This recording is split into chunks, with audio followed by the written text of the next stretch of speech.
নিখিল বড়ো ছাত্ৰ সন্থাৰ নদুৱাৰ আঞ্চলিক সমিতিৰ ৩৮তম বাৰ্ষিক অধিৱেশন দুদিনীয়া বৰ্ণাঢ্য কাৰ্যসূচীৰে অসম অৰুণাচল সীমান্তৰ চিজু বথু আশ্ৰম স্কুল খেলপথাৰত অনুষ্ঠিত হৈ যায়। প্ৰথম দিনা প্ৰতিনিধি পঞ্জীয়ন আৰু নিশাৰ ভাগত প্ৰতিনিধি সভা সম্পন্ন হয়। এই প্ৰতিনিধি সভাত নদুৱাৰ আঞ্চলিক বড়ো ছাত্ৰ সন্থাৰ আগন্তুক বৰ্ষৰ বাবে ৩১জনীয়া নতুন সমিতিৰ গঠন হয়। কাৰ্যসূচীৰ দ্বিতীয় দিনা পতাকা উত্তোলন, বডোফা উপেন্দ্ৰনাথ ব্ৰহ্ম প্ৰতিচ্ছবিত মাল্যাৰ্পণ, শ্বহীদ তৰ্পণৰ পাছত দিনৰ ১ বজাৰ পৰা আৰম্ভ হয় মুকলি সভা। নদুৱাৰ আঞ্চলিক এবছৰ বিদায়ী সভাপতি ৰঞ্জন ৰামচিয়াৰীয়ে আগধৰা সভাৰ পূৰ্বে স্থানীয় যুৱতীসকলে বাগৰুম্বা নৃত্য পৰিৱেশন কৰে। আদৰণি ভাষণ প্ৰদান কৰে আদৰণি সমিতিৰ সভাপতি মহন্ত ৰামচিয়াৰীয়ে। মুকলি সভাত উপস্থিত থাকি নিখিল বড়ো ছাত্ৰ সন্থাৰ উপসভাপতি হাৰমদু ৱাৰীয়ে বড়ো বসতিপূৰ্ণ অঞ্চলবোৰত বড়ো সম্প্ৰদায়ৰ বিভিন্ন শিক্ষা দীক্ষাকে ধৰি ৰাস্তা ঘাট, বিদ্যালয়সমূহত ছাত্ৰ-ছাত্ৰীৰ অনুপাতে শিক্ষক-শিক্ষয়িত্ৰীৰ অভাৱ, বিশুদ্ধ খোৱা পানীৰ সমস্যা, বিজুলী বাতিৰ সমস্যা, স্বাস্থ্য আদি ১০১ সমস্যাৰে ভাৰাক্ৰান্ত হৈ আছে। কিন্তু অদ্যাপিও কোনো এখন চৰকাৰে এই সমস্যা সমাধান কৰাৰ ক্ষেত্ৰত ব্যৱস্থা নোলোৱাটো চৰম দুৰ্ভাগ্যজনক কথা বুলি নাতিদীৰ্ঘ ভাষণ প্ৰদান কৰে।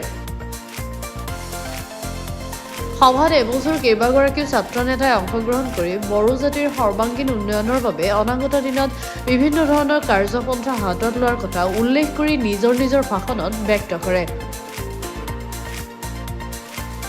নিশা বৰ্ণাঢ্য সাংস্কৃতিক অনুষ্ঠানেৰে কাৰ্যসূচীৰ সফল ৰূপায়ণ হয়। প্ৰথমতে মই ৰিপৰ্টাৰসকলক ধন্যবাদ যাচিলোঁ। তাৰপাছত কি আমাৰ যি নদুৱাৰ আঞ্চলিক আফচুৰ 38th এনুৱেল কনফাৰেন্স, আমি নদুৱাৰ আঞ্চলিক হিচাপে 2 বছৰে আমাৰ বৰ্ডি টাৰ্মিনেটিং হয়।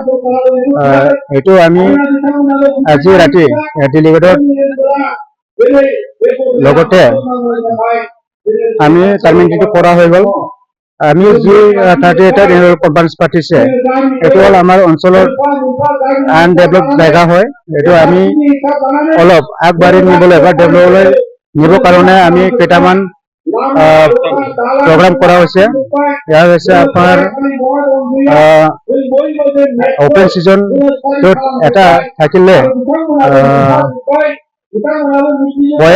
পয়েম ৰিচাইটেশ্যন লৈছে আমি, লগতে আমি লৈছে মাৰাথন লৈছে আজি ৰাতিপুৱা টাইমত। সেইখিনি লৈ আমি যি নদুৱাৰ আঞ্চলিক আফচুৰ 38th এনুৱেল কনফাৰেন্স এইটো যিমানখিনি পাৰে ভাল কৰাৰ চেষ্টা আমি কৰিলোঁ। আজি আমাৰ এই নদুৱাৰ আঞ্চলিক শাখাত নিখিল বড়ো ছাত্ৰ সন্থাৰ আজি 38th এনুৱেল কনফাৰেন্স ইয়াত চলিছে। আৰু ইয়াত আজি আমি এই বৃহৎ অঞ্চলত আমাৰ বিভিন্ন নিখিল বড়ো ছাত্ৰ সন্থাৰ কৰ্মকৰ্তা হিচাপে ইয়াতে আমাৰ আঞ্চলিক শাখা হিচাপে বিভিন্ন কাৰ্যসূচী লোৱাৰ ভিতৰতে আজিৰ যি অপেন ছেশ্যন, ইয়াৰ ভিতৰত আমি নিখিল বড়ো ছাত্ৰ সন্থাৰ ইয়াৰ আগভাগ লৈ আমি এই অঞ্চলৰ আমাৰ গোটেই ছাত্ৰ ছাত্ৰী আৰু বহুত এই অঞ্চলৰ সকলোৱে ইয়াত উপস্থিত আছে। তো আজি আমি সেইটোৱে আপোনালোকৰ দ্বাৰা সেইটো আমি জনাবলৈ বিচাৰোঁ যে আমাৰ এই বৃহৎ অঞ্চলত আজি মূল কিছুমান সমস্যা আছে। যেনেধৰণে আমাৰ ইয়াতে যিবোৰ স্কুল আছে, গোটেই আমাৰ ছাত্ৰ ছাত্ৰী আজিলৈকে বেঞ্চাৰ স্কুলত পঢ়িব লগা হয়। তো ইয়াৰ কাৰণে আজি আমাৰ বিটিআৰ একৰ্ডৰ দ্বাৰা 6.3 এটা ক্লজ আছিলে, আৰু ইয়াৰ দ্বাৰা সমাধানৰ সূত্ৰ ওলাবৰ কাৰণে 6.3 দ্বাৰা বেঞ্চাৰ স্কুল প্ৰভিঞ্চিয়েলাইজেশ্যনৰ কাৰণে আজি আমি নিখিল বড়ো ছাত্ৰ সন্থা বড়ো সাহিত্য বা একেলগে আজি অসম চৰকাৰক আমি যুঁজা বা আমি প্ৰেছাৰ হিচাপে কৰি আছোঁ। তো ইয়াৰ কাৰণে এই যি বিটিআৰ একৰ্ড ইমপ্লিমেণ্টেশ্যনৰ কাৰণে আজিও আমি অথল যে এই অঞ্চলৰ যে ছাত্ৰ ছাত্ৰীয়ে গুণগত শিক্ষা কোৱালিটি এডুকেশ্যনৰ পৰা বঞ্চিত হৈ আছে। কিন্তু আজি হাইস্কুলৰ যি এটা উন্নত অৱস্থালৈ আজি 11-12 গঢ়ি তুলিব লাগে। ইয়াৰ কাৰণে আমাৰ বেঞ্চাৰ হাইস্কুল প্ৰভিঞ্চিয়েলাইজ কৰাৰ কাৰণে অতি দৰকাৰ। আৰু আজি M E school, LP school হওক, ইয়াত চালিজাৰি চাই আমাৰ ইয়াৰ শিক্ষকৰ নাটনি আছে। তো বহুতখিনি ইয়াত আমাৰ সমস্যা শিক্ষাৰ টিকাৰ লগত নিখিল বড়ো ছাত্ৰ সন্থা সদায় আমি এইটো যুঁজি যাম। আৰু সমাধানৰ সূত্ৰৰ কাৰণে আমি অসম চৰকাৰৰ আমি সদায় আশাবাদী, আৰু তেওঁ যাতে অসম চৰকাৰে এই সমস্যা সমাধানৰ কাৰণে অতি সোনকালে কাম কৰে।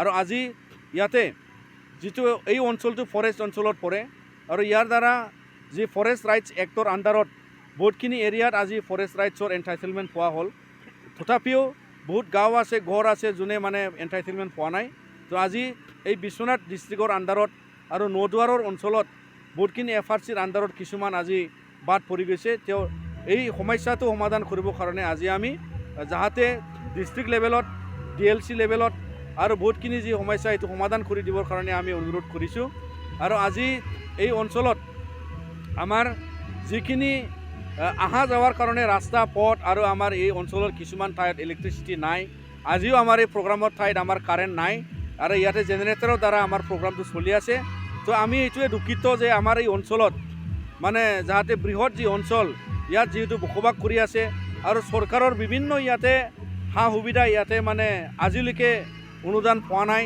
যদিও কিছুমান প্ৰজেক্ট ইয়াত আহিছে কিছুমান অঞ্চলত ইলেক্ট্ৰিচিটি আহিছে LP স্কুলৰ ঘৰ বনাইছে আৰু ইয়াত কিছুমান অঞ্চলত আজি মানে যি জল জীৱনৰ প্ৰজেক্ট কিছুমান এৰিয়াত সোমাইছে তো ইয়াৰ কাৰণে আমি সেইটোৱে আশাবাদী যে আমাৰো এই অঞ্চলত বসবাস কৰা আমি ইয়াত মানে অৰ্থনৈতিকভাৱে উন্নত হ'ব বিচাৰোঁ আৰু শিক্ষা দীক্ষাৰ লগত আমি উন্নত হ'ব বিচাৰোঁ ইয়াৰ কাৰণে আপোনালোকৰ দ্বাৰা আমি গোটেই সমাজ আৰু লগতে আমাৰ চৰকাৰৰ ফালে আমি সেইটোৱে নজৰ দিব বিচাৰিছোঁ যাতে তেওঁলোকে আমাৰ এই সমস্যাটো বুজি পেলাই আমাৰ সমস্যাবিলাক সমাধান কৰি দিয়ে আৰু আমাৰ এই অঞ্চল আজি যেনেকা উন্নত হোৱাৰ কাৰণে আমি যুঁজি আছোঁ আগলৈকে আমি উন্নত হ'বলৈ যুঁজ যাম নদুৱাৰৰ পৰা প্ৰাণ শংকৰ ভূঞাৰ ৰিপৰ্ট গ্লোবেল নিউজ 24/7